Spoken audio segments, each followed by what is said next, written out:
मेहनत के आगे सभी तपती रे बेकार और होती उसकी जीत है जो ना माने अपनी हार। Good morning dear students. आज हम chapter 1 the last lesson from flamingo book को कंटिन्यू करेंगे और इसका पार्ट सेकंड आज हम पूरा करेंगे। तो चलिए शुरू करते हैं। Then, as I hurried by as fast as I could go, the blacksmith watcher, who was there with his apprentice reading the bulletin, called after me, "Don't go so fast, Bob. You will get to your school in plenty of time." तो मैं बहुत तेज़ी से, जितना तेज़ हो सकता था उतना तेज़ी से स्कूल की ओर चलने लगा, जाने लगा। तभी एक लोहार ने, ब्लैकस्मिथ का मतलब होता है लोहार, और जिसका नाम था वॉचर, वो वहाँ पर था और उसके साथ उसका हेल्पर आप कह सकते हैं या लर्नर लर्नर आप कह सकते हैं, अप्रेंटिस अप्रेंटिस कहते हैं लर्नर को। तो उसका लर्नर भी वहाँ पर था और वो लोग भी बुलेटिन्स पढ़ रहे थे, बुलेटिन पे न्यूज़ जो था वो पढ़ रहे थे। और उन्होंने मुझे जिस तेज़ी से स्कूल की तरफ जाते हुए देखा स्कूल ड्रेस में, उन्होंने कहा कि डोंट गो सो फास्ट, इतना तेज़ मत चलो, इतना जल्दी मत जाओ। बब बब माने लड़का। You will get to your school in plenty of time, तुम अपने स्कूल उचित समय पर बहुत समय से पहले पहुंच जाओगे। तो इतना तेज़ मत चलो, तुम आराम से स्कूल पहुंच जाओगे। ये बात किसने कही? ये बात कही ब्लैकस्मिथ, जिसका नाम था वॉस्टर, और उसके साथ उसका स्टूडेंट भी था, उसका लर्नर भी था, और वो लोग न्यूज़ पढ़ रहे थे। I thought he was making fun of me and reached Am Hamill's little garden all out of breath. मैंने सोचा ये मेरा मजाक बना रहा है, और मैं फिर एम हैमल का जो छोटा सा गार्डन था स्कूल के पास ही, स्कूल में ही एक आप जानते हैं गार्डन्स होते हैं, तो ऐसे ही एम हैमल का स्कूल में भी एक छोटा सा गार्डन था। और मैं वहाँ हाफता हुआ, मेरी सांस फूल गई थी, मैं वहाँ हाफता हुआ पहुँचा, ऑल आउट ऑफ ब्रेथ, यानी मेरी सांस फूल गई थी। Usually, when school began, there was a great bustle which could be heard out in the street. The opening and closing of desks, lessons repeated in unison, very loud, with our hands over our ears to understand better, and the teacher's great ruler rapping on the table. Students, जैसा कि आप जानते हैं कि normally school का atmosphere classes शुरू होने से पहले अक्सर शोर वाला होता है, और क्लासेस शुरू होने के बाद भी स्कूल्स में एक शोर सुनाई देता है। वो शोर कैसा होता है?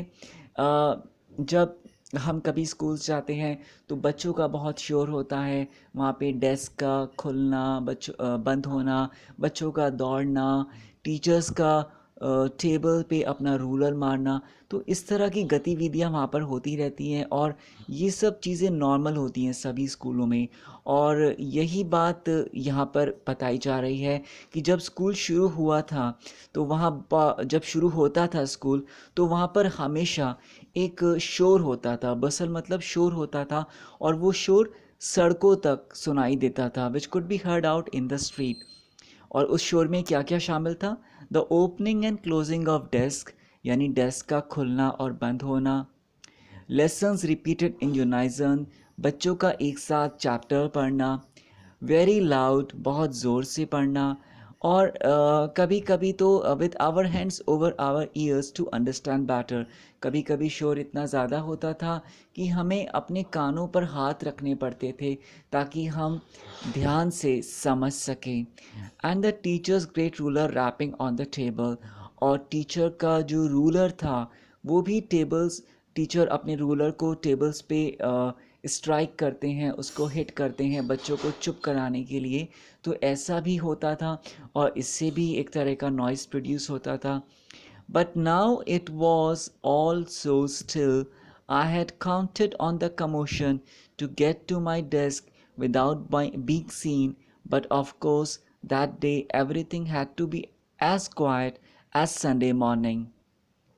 लेकिन लेकिन अब जो है सब कुछ बहुत शांत था और मैं इस भरोसे से स्कूल जा रहा था कि इस शोर शराबे में मैं छुप जाऊंगा और नज़र नहीं आऊंगा टीचर को, स्टूडेंट्स को, और चुपके से मैं अपनी डेस्क पर जाकर बैठ जाऊंगा और टीचर मुझे स्कूल में लेट आने के लिए डांटेंगे नहीं।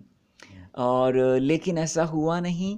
जब मैं वहाँ पहुँचा तो वहाँ बिल्कुल साइलेंट था, पिन ड्रॉप साइलेंट था और सब कुछ क्वाइट था, एक संडे मॉर्निंग की तरह, जैसे छुट्टी का दिन हो।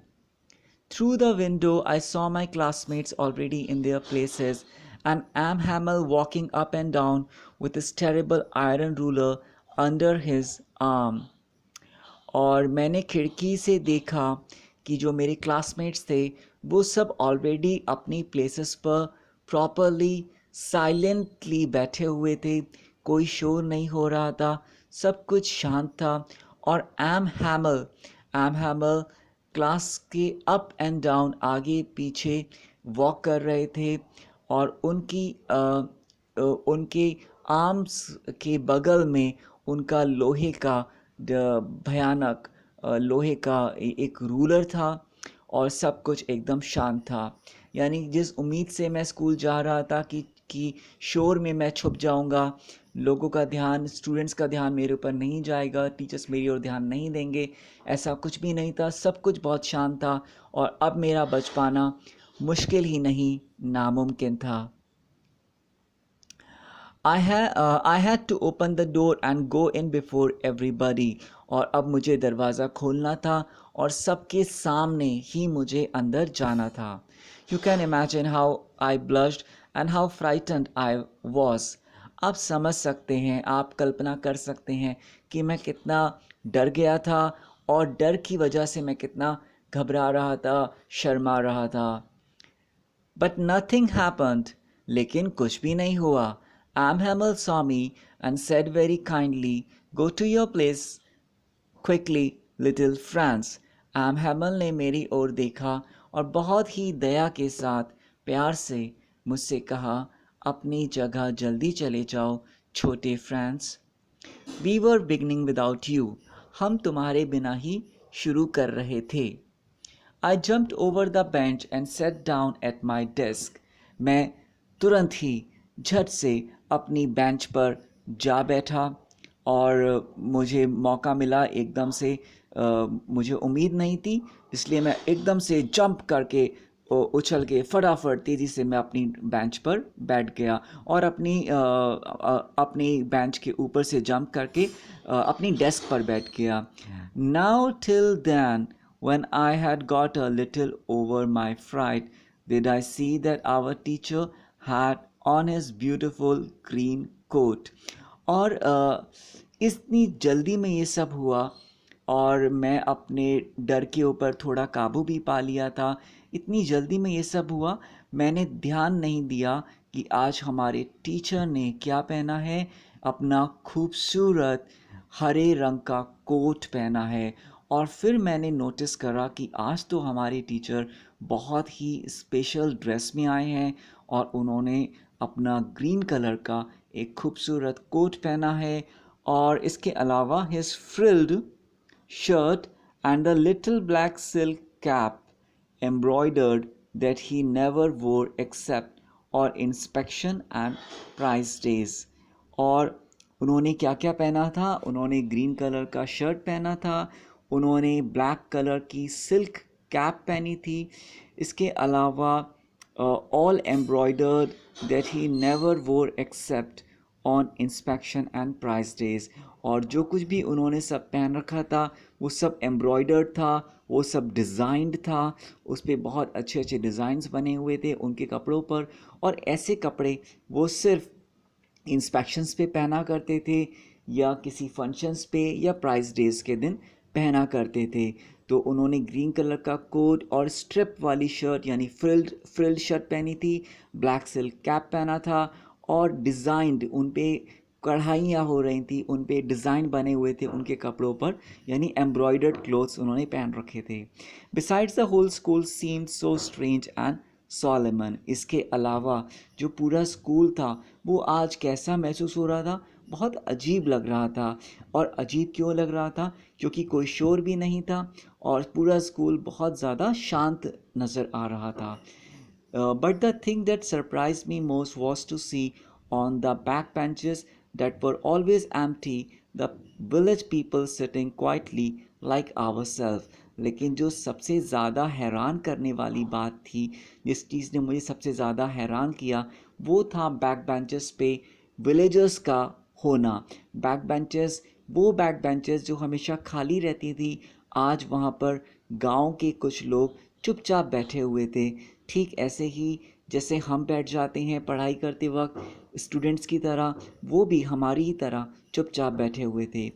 Old Hauser with his three-corner hat, the former mayor, the former postmaster, and the several other besides. वहाँ पर कौन कौन थे? ओल्ड हाउसर थे, उन्होंने तीन कॉर्नर वाली हैट पहन रखी थी। इसके अलावा गांव के मेयर जो थे वो वहाँ पर बैठे हुए थे, और वहाँ पे पुराना डाकिया बैठा हुआ था, और भी गांव के कुछ लोग उनके साथ ही बैठे हुए थे। Everybody looked sad, and Hauser had brought an old primer thumbed at the edges, and he held it open on his knees with his great spectacles lying across the pages. और जो हाउज़र हाउज़र थे, Hauser अपने साथ एक एक छोटी पुरानी किताब लाए थे, और वो जो किताब थी वो फटी हुई थी, कॉर्नर से फटी हुई थी। उन्होंने उस किताब को अपने घुटनों पे रख रखा था, और ज़रूर वो उस किताब से कुछ पढ़ने की कोशिश कर रहे थे विद इस ग्रेट स्पेक्टिकल्स, और साथ में उनका चश्मा भी उनके साथ था। और वो जो है उन पेजेस के साथ वो वहाँ पे रखा हुआ था।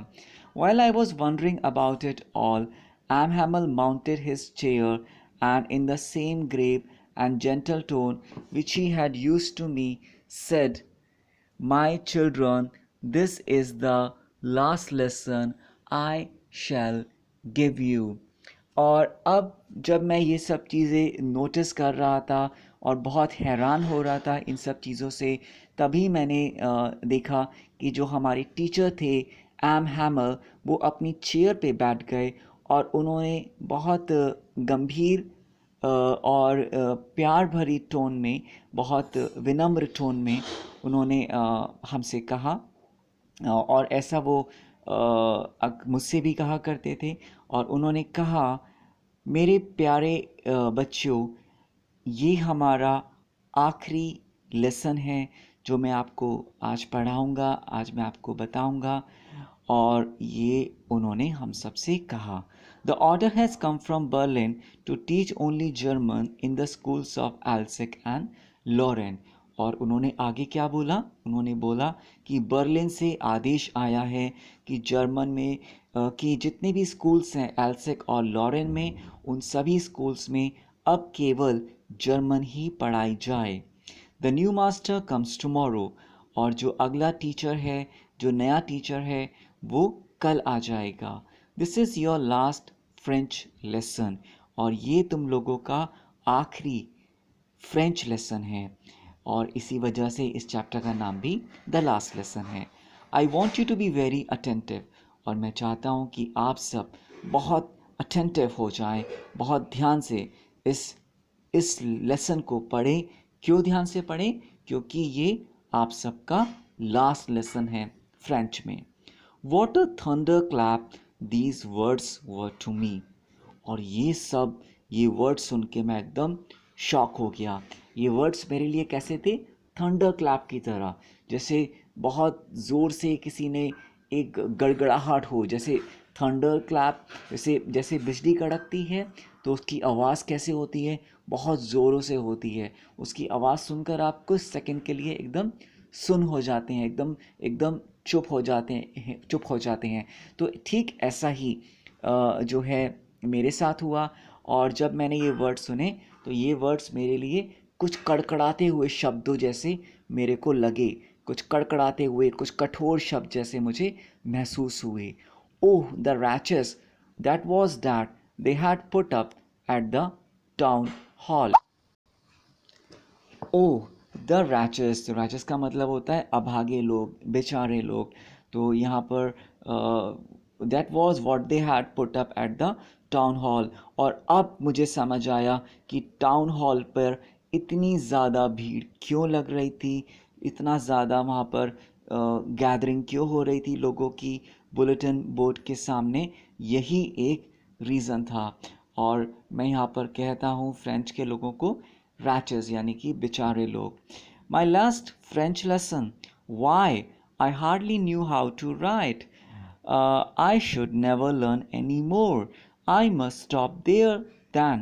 Oh, how sorry I was for not learning my lessons, for seeking birds' eggs, or going sliding on the Saar.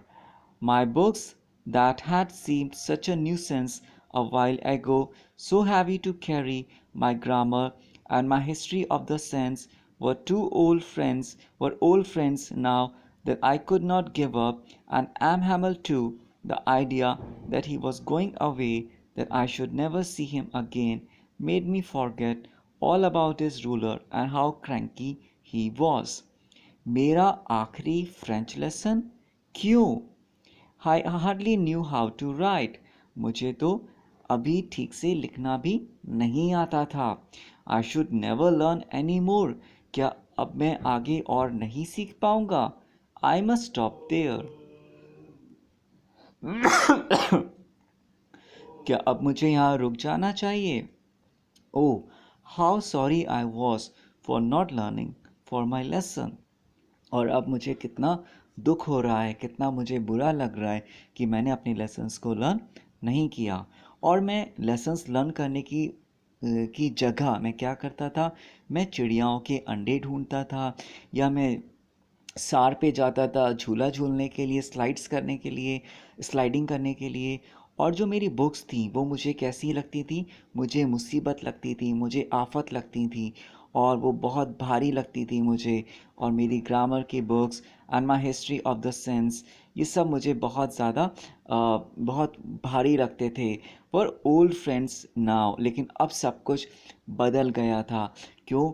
अब मुझे पता चला कि ये मेरा लास्ट लेसन है, और मेरे मन में उनके लिए प्यार पैदा हो गया, और अब वो मेरे दोस्त बन गए थे, और अब मैं उन्हें नहीं छोड़ सकता था।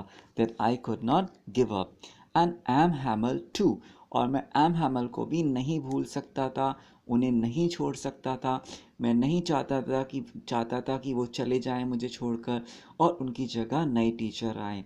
The idea that he was going away, ये सोचना कि वो जा रहे हैं और अब मैं उनको दोबारा नहीं देख पाऊंगा, that I should never see him again, made me forget all about his ruler and how cranky he was.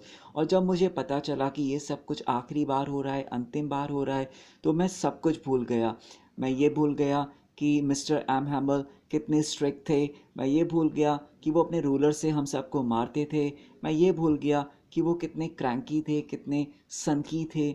और मैं इन सब चीज़ों को भूल गया, और अब मेरे मन में एम हैमल के लिए, अपनी बुक्स के लिए, अपनी एजुकेशन के लिए, अपनी लैंग्वेज के लिए बहुत ज़्यादा प्यार उत्पन्न हो गया। Poor man, it was in honor of this last lesson that he had put on his fine Sunday clothes, and now I understood. बेचारा एम हैमल, पुअर मैन यहाँ पर किसको बोला गया है? एम हैमल को बोला गया है। तो एम हैमल ने अपने लास्ट लेसन के सम्मान के लिए, अपने आखिरी लेसन के लिए आज अच्छे और नए कपड़े पहने हैं। वो ऐसे कपड़े पहनकर अपने सब्जेक्ट को एक सम्मान देना चाहते हैं। So that's all for today. आपको ये वीडियो कैसा लगा, प्लीज़ कमेंट सेक्शन में लिख के ज़रूर बताइएगा। Thank you for watching this video.